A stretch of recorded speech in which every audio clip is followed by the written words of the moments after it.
Welcome to Facts TV News, where everything is true. Jamaica News in Review. Two Westmoreland hotel workers were done by a woman who said she fell asleep at the wheels. Two hotel workers were mowed down yesterday in the Belmont in Belfield, Westmoreland, and are said to be admitted in serious condition at the Savannah Lamar Public General Hospital. When reporters visited the scene, the driver of the ill-fated Toyota Axio motor car, who identified herself as Jodian, said she briefly fell asleep at the wheels. "I fell asleep, and when I opened my eyes, I saw a car coming and swerve. I didn't know that they were there," she said, as she climbed into the back of the police vehicle. Unconfirmed reports are that the hotel workers were walking home in the direction of White House when they were struck by the car that was traveling from the opposite direction heading to Savannah Lamar. "Me hear the somebody under the car a bawl out, 'Help, help.' Assist them, we lift up the car and get out the first one, a male. And then him say, 'See Jade, the female, they under the car, and we'll lift up the car if we get her out,' a good Samaritan who did not wish to be named told reporters. The man said that after lifting up the car, the utility pole caught fire and he ran in fear for his life. The community is left without electricity, he said, after the pole broke in half with the wire torn down. He said an ambulance later arrived on the scene and transported the two injured persons to hospital. A manager at the hotel reported they rushed to the hospital on hearing the news. The two injured persons are said to be employees of the Bruffies Bay Villa in Bruffies, Westmoreland. Lone gunman robs bar in Santa Cruz, St. Elizabeth. Thieves continue to plague bar and shop operators in St. Elizabeth.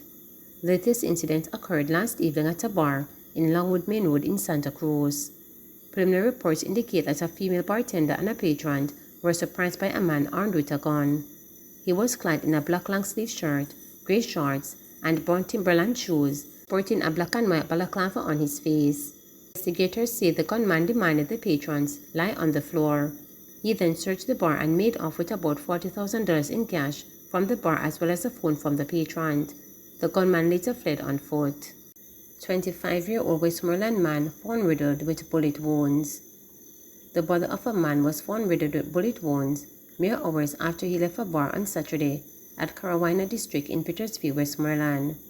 The deceased has been identified as 25-year-old Shondane Muir, otherwise called Bro, a laborer in the community. The police are theorizing that the man was killed between 1 a.m. and 5:55 p.m. on Saturday. Reports from the police are that on Friday, October 7 at 7 p.m., Muir was seen at Paris Lounge along Petersfield Main Road, drinking and spending from a large sum of cash. The man left around 12 midnight. Following his departure, citizens then heard explosions at 1 a.m. on Saturday, coming from the vicinity of Muir's house. However, the police were not alerted. Citizens then reportedly stumbled upon Muir's body at 5:55 p.m. the same day in his yard in a pool of blood. They then contacted the police. On arrival of the police, Muir was seen on his back at the side of his house with what appeared to be multiple gunshot wounds to his upper body. Upon further checks by the police, it was revealed that the back door of Muir's house was pried open and the house ransacked. The DVR from his camera system was also missing. Muir was taken to the Savannah Lamar Hospital where he was pronounced dead. Bad roads sparked protests in Tollgate, Clarendon. Commuters were inconvened for most of Monday morning in a section of Tollgate in Clarendon after frustrated motorists and residents mounted roadblocks along a main road in Decoy District to protest poor road conditions. They are demanding the Decoy to Ebony Park Road be fixed. Residents who have grown frustrated by the situation use the breeze and their cars to block sections of the P.J. Patterson Highway and the Decoy District. They complain that the road's condition have taken a toll on their vehicles. "Me apprentice driver, and me can't move through like you. Then what happened to my front end? What happened to the drivers? We have two schools down here, Hart and we have Ebony Grove, and there is nothing. When you look on the taxi driver, them have just barely a creep. Me no know how they manage with their front end," said one woman who took part in the protest. "We don't need promises, and we don't care which party want to fix it.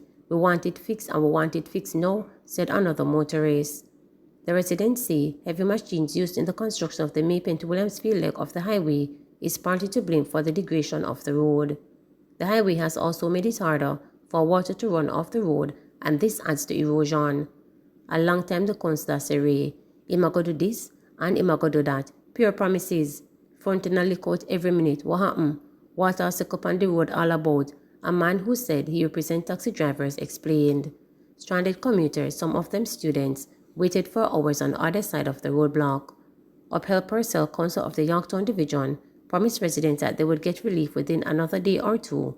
He said the highway authorities have also given a commitment to assist with the temporary repair of the road. The police were able to maintain some order and the protest action remained peaceful.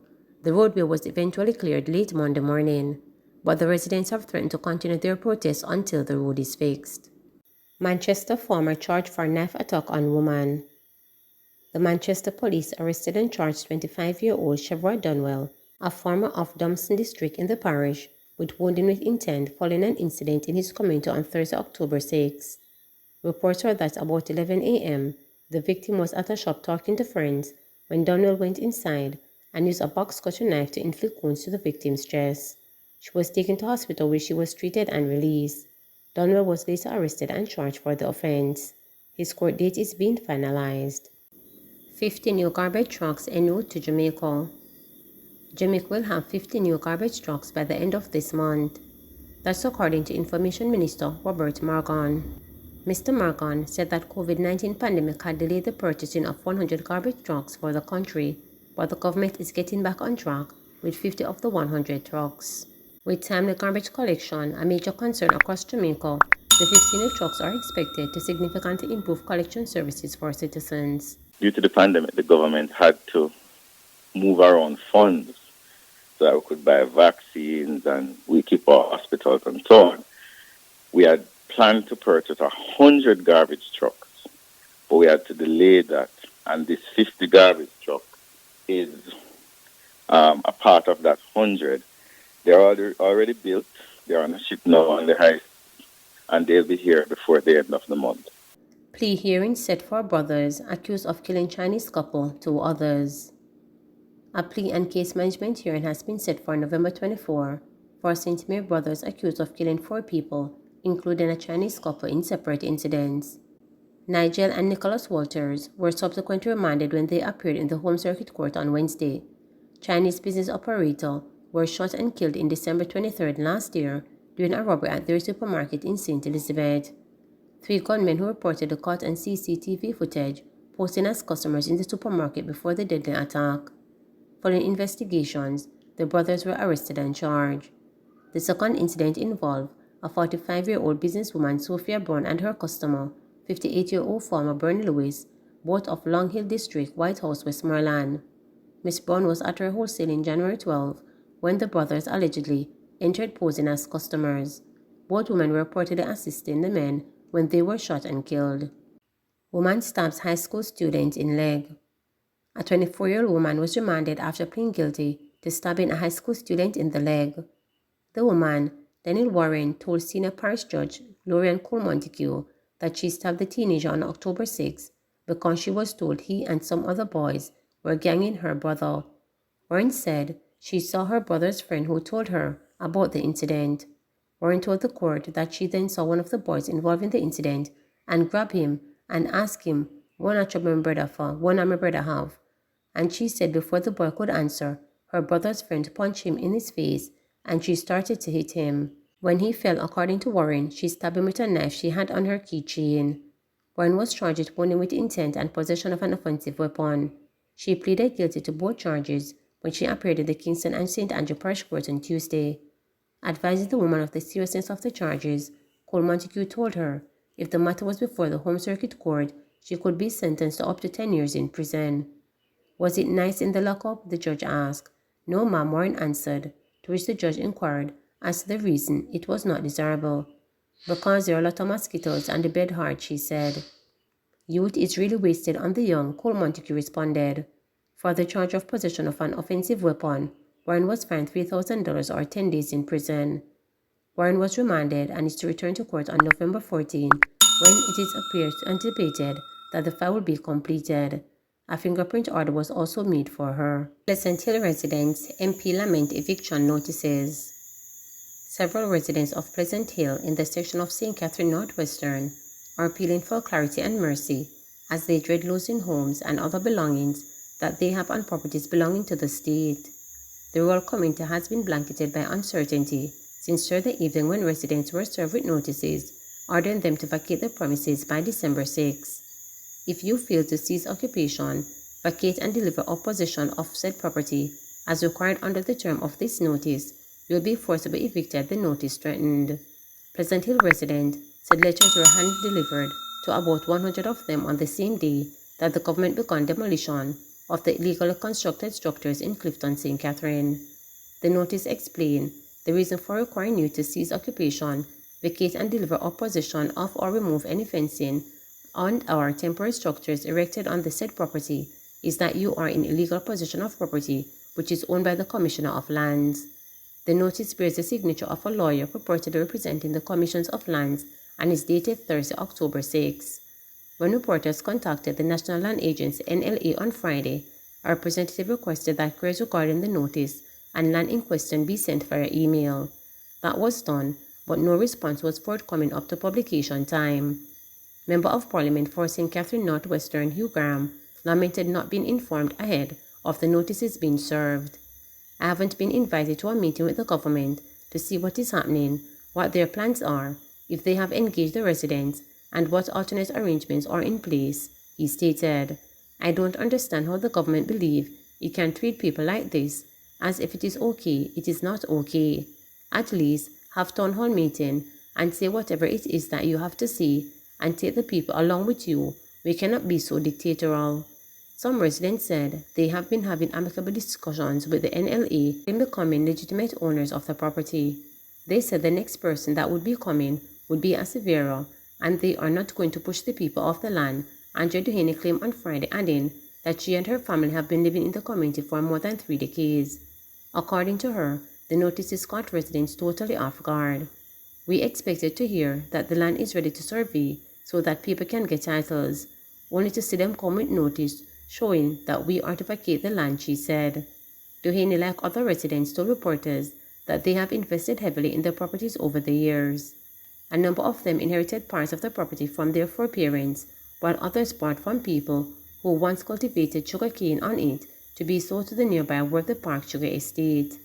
A few years ago, when the price for sugarcane decreased drastically, a number of the small farmers sold the parcel of land they occupied. Several people made purchases, started to build their houses. Before the recent influx of people, a few residents live on the land unhired. Frederick Morton, who said he has been living there for over 50 years, is apprehensive about being very thought of leaving. This can't be right, because everybody want to live somewhere to make yourself comfortable. Which part we are going to move go? With women and children and everything? He asked. Jerome Young, 34, who was born and raised in the community, comment, this caught everybody by surprise. 2-day wellness village to be staged at Harmony Beach Park.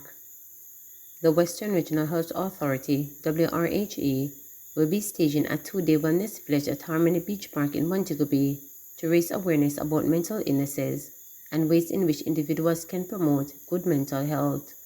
The event is part of activities to mark Mental Health Week, which is being observed from October 9 to 17. It will be held on Monday, which is being observed as World Mental Health Day, and Tuesday. In an interview with reporters, regional psychiatrist with the WHRA, Dr. Elizabeth Crossman, said that the Wellness Village from 10 a.m. to 4:30 p.m. each day will showcase all things wellness. We'll be looking at your health in general, your physical health, your emotional health. We'll be having workshops for the children, looking at how we can have them learn coping mechanism, emotional intelligence, and doing things with them that will generate interest in taking care of self, she pointed out. There will also be a nutritional village featuring demonstration of healthy food preparation as well as exercise sessions to promote the importance of physical wellness and its impact on mental health. Custos of St. James Bishop Conrad Pitkin will open the village and deliver the main address. Mental Health Week, which is being observed under the theme Mental Health and Wellness, It's a Family Affair, will be used to educate the public, raise awareness surrounding treatments, and help reduce the stigma associated with mental illness. Activities kick off with a church service on Sunday at the Blessed Sacramental Cathedral in Montego Bay. Crossman noted that the week will continue with a 2-day virtual conference from Wednesday to Thursday. The event will feature notable speakers such as social anthropologist Dr. Herbert Grail, consultant psychiatrist Professor Wendell Abel, and campus director at the University of the West Indies Western Jamaica campus, Dr. Patrick Pendergrass. Crossman is encouraging members of the public to join the conference to increase their knowledge on issues surrounding mental health and help to reduce stigma and discrimination. Everybody is invited to be part of these sessions, and those will be from 5 p.m. to 8 p.m. To access it, they can either go to our Instagram page at WRHA_Mental Health Week 2022, click the link and register. If you don't have Instagram, we ask you to email us at psychiatrycrh@gmail.com and we will send you the link, she said. Activities from October 14 to 17 will focus on promoting mental wellness among healthcare workers. We haven't let out our staff because they have worked tirelessly, and we're going to focus on them for the rest of the week. We will give them some educational training as well as wellness kits, Crossman told reporters. Activities for Mental Health Week will be held throughout the health region, which comprises St. James, Trelawney, Hanover, and Westmoreland. Mental illness refers to any disorder that affects a person's behavior, mood, or thinking and includes depression, anxiety, schizophrenia, eating disorders, and addictive behaviors. Please remember to subscribe, like, share, and click the notification bell